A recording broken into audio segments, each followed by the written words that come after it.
নিজেদেরকে নিয়ে আমরা এতটাই ব্যস্ত হয়ে পড়ি যে অনেক সময় প্রতিবেশীর সাথেও আলাপ পরিচয় করার সময় হয়ে ওঠে না। অথচ ক্রাইম হলে দরকার মোটিভ, দরকার উইটনেস, দরকার অকাট্য প্রমাণ।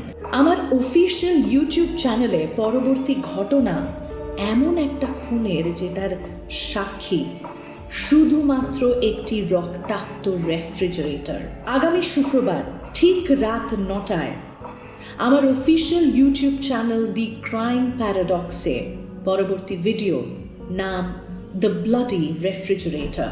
এটা গল্প নয়, ঘটনা। আপনার যদি ট্রু ক্রাইম স্টোরি পছন্দ হয়, then I suggest you subscribe to my official YouTube channel The Crime Paradox। তার সাথে বেল আইকনটি প্রেস করুন যাতে প্রত্যেক শুক্রবার ঠিক রাত 9টায় আপনি একটাও ঘটনা মিস না করেন।